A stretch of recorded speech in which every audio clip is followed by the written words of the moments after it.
नमस्कार। उसके बाद देखिए हम लोग यहाँ पर अपने एक नेक्स्ट थ्योरम को करेंगे, जो कि थ्योरम आपके सामने स्टेटमेंट लिखा हुआ है, लेकिन स्टेटमेंट को पढ़ने से पहले मैं आपको कुछ बेसिक से कंसेप्ट बता दूं। जैसे कि आप लोग समझते हैं कि जो टेंजेंट होता है वो सर्कल को सिर्फ एक ही जगह टच करता है, लेकिन मान लो आपके सामने यहाँ पर मैंने आपके सामने एक सर्कल बनाया और मैंने क्या करा, सर्कल के अगर अंदर की तरफ कोई एक पॉइंट दे दिया और मैंने आपसे ये कहा कि आपके सामने जो ये सर्कल है और उसके अंदर जो ये एक पॉइंट है, तो आपको एक ऐसा टेंजेंट बनाना है जो इस पॉइंट को टच करता हुआ जाएगा। तो ऐसा कोई टेंजेंट पॉसिबल ही नहीं है, क्योंकि अगर आप इस पॉइंट को टच करते हुए कोई भी लाइन खींचेंगे तो वो सर्कल को दो जगह टच कर जाएगा, और सर्कल को दो जगह टच करने का मतलब वो टेंजेंट से हटके सेकेंट बन जाएगा, SECANT सेकेंट बन जाएगा, क्योंकि सेकेंट की डेफिनेशन ये थी कि वो लाइन जो है सर्कल को दो जगह टच करती है। तो यहां पर अगर आपके सामने सर्कल के अंदर की तरफ कोई भी पॉइंट दिया हुआ है, अगर आपके सामने सर्कल के अंदर की तरफ कोई भी पॉइंट दिया हुआ है, तो आप लोग यहाँ पर टेंजेंट को ड्रॉ नहीं कर सकते। इस वाले केस में कोई पॉसिबल कंडीशन ही नहीं है कि आप लोग इस तरीके से टेंजेंट को ड्रॉ कर सको। आप कोई सी भी लाइन ले लो, वो आपके सामने हमेशा सर्कल को दो जगह टच करेगी, अगर वो पॉइंट सर्कल के अंदर है तो। अगर आपने यहां पर कोई एक अनदर सर्कल लिया और इस बार आपने क्या करा, सर्कल के ऊपर कोई एक पॉइंट दे दिया और आपने पूछा कि बताइए इस लाइन से कितने टेंजेंट ड्रॉ करे जा सकते हैं, तो याद रखिएगा अगर सर्कल के ऊपर कोई भी एक पॉइंट है तो उस पॉइंट से सिर्फ एक ही टेंजेंट ड्रॉ करा जा सकता है, उस पॉइंट से सिर्फ एक ही टेंजेंट ड्रॉ करा जा सकता है, क्योंकि अगर आपने इसको हल्का सा भी टेढ़ा कर दिया तो वो लाइन पक्का सर्कल को दो जगह टच कर देगी। अगर आपने बहुत माइनर सा भी टेढ़ा करा तो भी पक्का वो सर्कल को दो जगह यहां पर टच करेगी। इसका मतलब अगर आपके सामने सर्कल पर कोई भी एक पॉइंट दिया हुआ है तो उस पॉइंट से सिर्फ एक ही टेंजेंट को ड्रॉ करा जा सकता है। क्या आपको ये समझ आया? लेकिन अगर आपके पास यहां पर मान लीजिए कोई भी सर्कल है और सर्कल के बाहर की तरफ कोई भी पॉइंट है, सर्कल के बाहर की तरफ पॉइंट है, तो इस पॉइंट से सिर्फ दो टेंजेंट को ड्रॉ करा जा सकता है, एक ये वाला और यहां पर एक और यहां पर ये एक ये वाला। आप कोई और टेंजेंट ड्रॉ नहीं कर सकते। लाइन को हल्का सा तिरछा करोगे वो सर्कल को दो जगह टच कर देगी, हल्का सा ऊपर की तरफ ले जाओगे वो सर्कल को छुएगी ही नहीं, तो टेंजेंट किस बात का। इसका मतलब अगर आपने बाहर की तरफ कोई भी पॉइंट ले लिया तो वो सर्कल को आपस में, मतलब सर्कल को सिर्फ दो ही जगह टच करेगी। तो यहां पर तीन कंडीशन है, तीनों कंडीशन बहुत ध्यान से याद रखिएगा कि अगर आपके सामने ये सर्कल है और सर्कल के अंदर की तरफ कोई भी पॉइंट दिया हुआ है तो उस पॉइंट से टेंजेंट को ड्रॉ नहीं करा जा सकता। अगर आपके सामने सर्कल है और सर्कल के ऊपर की तरफ कोई एक पॉइंट दिया हुआ है तो उस पॉइंट से सिर्फ एक, वन एंड ओनली वन, सिर्फ एक ही टेंजेंट को ड्रॉ करा जाएगा। लेकिन अगर आपके पास यहां पर एक सर्कल है और सर्कल के बाहर की तरफ कोई पॉइंट है तो उस पॉइंट से सिर्फ दो ही टेंजेंट को ड्रॉ करा जा सकता है, सिर्फ दो ही टेंजेंट को ड्रॉ करा जा सकता है। तो आज की थ्योरम भी इसी वाली कंडीशन पर यहां पर बेस्ड है। जैसे थ्योरम का स्टेटमेंट है कि the length of an tangent drawn from an external point to a circle are equal.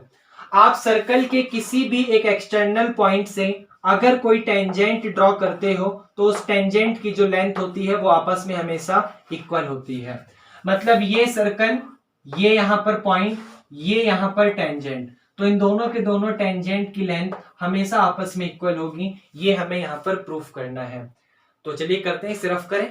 तो सबसे पहले हम लोग यहां पर इस क्वेश्चन को करने के लिए इसके डायग्राम को बनाएंगे, और डायग्राम हमारा कुछ इस तरीके से बनेगा कि आपके पास यहां पर एक सर्कल है और ये सर्कल का सेंटर का नाम हमने यहां पर O दिया। यहां पर कोई भी एक पॉइंट लिया P जो कि सर्कल के बाहर की तरफ लाई कर रहा है, और इस P पॉइंट से दो टेंजेंट ड्रॉ करें, एक यहां पर इस तरीके से जाएगा और एक यहां पर इस तरीके से जाएगा। इन दोनों टेंजेंट ने सर्कल को जहां भी टच करा उसका नाम देते हैं, तो P के बाद इसका नाम Q दे दो और इसका नाम यहां पर R दे दो। ये काम हमने यहां पर करा, मतलब डायग्राम हमारा इस तरीके से है। तो समझिएगा ध्यान से। सबसे पहले हम लोग यहां पर गिवन को लिखेंगे, और क्या हमें गिवन था कि हमारे पास एक सर्कल है विद सेंटर O, जिसका सेंटर O है, P is a point lying outside the circle and PQ and PR are the tangent of a circle. ये हम लोगों को यहाँ पर गिवन है, तो लिख देते हैं कि a circle with centre O, आपके पास एक सर्कल है जिसका सेंटर यहां पर O है और P is a point and P is a point lying outside the circle, lying outside the circle, and PQ and PR are the tangent of a circle, are the tangent। उसके बाद क्या हमें proof करना है? हमें यहां पर ये प्रूफ करना है, तो उसे हम लोग टू प्रूफ में लिखेंगे कि जो आपके सामने ये टेंजेंट की लेंथ है, मतलब जो ये आपके पास PQ है वो यहाँ पर इस PR के इक्वल है, ये हम लोगों को यहाँ पर प्रूफ करना है। तो PQ is equal to PR, ये हमें प्रूफ करना है। और एक छोटा सा कंस्ट्रक्शन करेंगे इसको सॉल्व करने के लिए, और वो कंस्ट्रक्शन क्या होगा ध्यान से समझिएगा। मैं इस O से Q को ज्वाइन करूंगा, O से Q को ज्वाइन करूंगा और O से R को ज्वाइन करूंगा, जो कि दोनों OQ और OR रेडियस का काम करेगी। और एक छोटा सा कंस्ट्रक्शन और, मैंने O को P के साथ भी ज्वाइन कर दिया। मतलब यहां पर कंस्ट्रक्शन में मैं लिखूंगा ज्वाइन OQ, OR और OP। आप OQ, OR एंड OP को आपस में ज्वाइन कर दीजिए।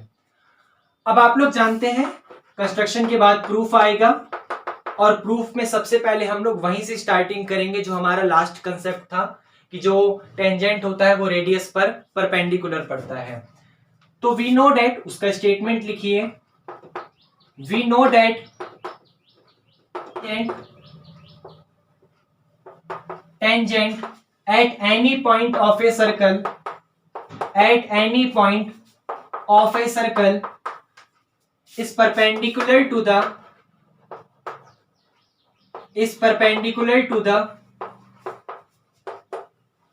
radius through the point of intersection, यही लिख देते हैं इंटरसेक्शन। ये हम लोग यहां पर जानते हैं, जिसकी वजह से हमारे पास एक रिजल्ट आएगा कि जो ये एंगल OQP है, जो एंगल OQP है वो इक्वल होगा किसके? ORP के, और ये दोनों के दोनों एंगल यहाँ पर 90 डिग्री के इक्वल हो जाएगा, क्योंकि ये परपेंडिकुलर है। परपेंडिकुलर होने का मतलब OQ परपेंडिकुलर है PQ पर, OR परपेंडिकुलर है PR पर, जिसकी वजह से आपका वो एंगल OQP और एंगल ORP 90 डिग्री के इक्वल आ जाएगा। मतलब यहां पर ये भी 90 डिग्री और यहां पर ये वाला भी 90 डिग्री। इसको हमने नाम दिया कंडीशन नंबर फर्स्ट। उसके बाद सेकंड कंडीशन हमारे सामने यहां पर आप देख सकते हो, चाहे ये लाइन OQ हो, चाहे ये आपके सामने OR हो, ये दोनों की दोनों OQ जो है वो यहां पर OR के इक्वल है। क्यों? क्योंकि दोनों की दोनों सर्कल की रेडियस है, और सर्कल की रेडियस हमेशा आपस में सेम होती है। तो radii of the circle, radii of, या सिंपल लिख दो रेडियाई ऑफ सर्कल, ये सर्कल की यहां पर रेडियस है। उसके बाद आप देख सकते हैं यहां पर ये लाइन OP, ये जो लाइन सेगमेंट OP है ये दोनों ट्रायंगल के पास है। ये यहां पर OP जो है वो इस OQP के पास भी है, और यही OP जो है वो ORP के पास भी है। मतलब आप जानते हैं OP और OP आपस में इक्वल होता है, सेम साइड। अब ध्यान से देखिएगा, बहुत ध्यान से समझिएगा। आपने 3 कंडीशन यहां पर दिखा दी, और 3 कंडीशन को आपस में दिखाते ही क्या रिजल्ट मिलेगा कि भाई 90 डिग्री के सामने वाली जो साइड होती है उसको हम लोग हाइपोटेनियस कहते हैं। यहां पर भी 90 डिग्री के सामने वाली साइड को हम लोग हाइपोटेनियस कहते हैं। और अगर किसी भी दो ट्रायंगल में उसके हाइपोटेनियस की लेंथ आपस में सेम आ जाती है, किसी भी दो ट्रायंगल में उसके हाइपोटेनियस की लेंथ आपस में सेम आ जाती है, जिसका मतलब है कि बाय RHS प्रॉपर्टी, एक राइट एंगल ट्रायंगल में हाइपोटेनियस वाली जो साइड होती है उस प्रॉपर्टी के द्वारा हम लोग कह सकते हैं कि दोनों के दोनों ट्रायंगल आपस में कॉन्ग्रुएंट है। तो बाय RHS RHS से हम लोग ये कहेंगे कि भाई हमारे सामने जो ये ट्रायंगल है वो कॉन्ग्रुएंट है इस ट्रायंगल के। मतलब ये O Q और P, जो ट्रायंगल O Q और P है वो कॉन्ग्रुएंट होगा। कॉन्ग्रुएंट का सिंबल इस तरीके से होता है किसके, ORP के। हमारे पास जो ट्रायंगल है ORP वो उसके यहां पर कॉन्ग्रुएंट होगा। और आप जानते हैं कि अगर दो ट्रायंगल आपस में कॉन्ग्रुएंट होते हैं तो उसकी जो कॉरस्पॉन्डिंग साइड्स होती हैं वो आपस में इक्वल होती हैं। Corresponding part of congruence triangle, CPCT वाला रूल लगता है। तो हम लोग भी यहां पर वही लिखेंगे कि बाय सीपीसीटी अगर आपने सीपीसीटी वाला रिजल्ट लगाया तो आपके पास ये जो PQ की लेंथ है वो यहाँ पर PR के इक्वल आ जाएगी। मतलब ये जो आपका PQ है वो यहाँ पर PR के इक्वल आ जाएगा। क्यों? क्योंकि दोनों के दोनों ट्रायंगल आपस में एक दूसरे के कॉन्ग्रुएंट था। तो बहुत ही सिंपल सा रिजल्ट था कि आपके सामने टेंजेंट परपेंडिकुलर रेडियस पे तो 90, टेंजेंट परपेंडिकुलर रेडियस पे तो 90, दोनों की दोनों रेडियस तो लेंथ आपस में सेम होगी और ये आपके सामने सेम साइड थी। तो सेम साइड होने की वजह से 90 के सामने हाइपोटेनियस, 90 के सामने हाइपोटेनियस, दोनों हाइपोटेनियस सेम है। RHS प्रॉपर्टी से कॉन्ग्रुएंट हो गया। कॉन्ग्रुएंट होते ही सीपीसीटी लगाया तो कॉरस्पॉन्डिंग साइड जो होती हैं वो आपस में सेम होती हैं। तो जो PQ था वो यहाँ पर इस PR के इक्वल आ गया। और क्या ये क्वेश्चन आपको समझ आया थ्योरम?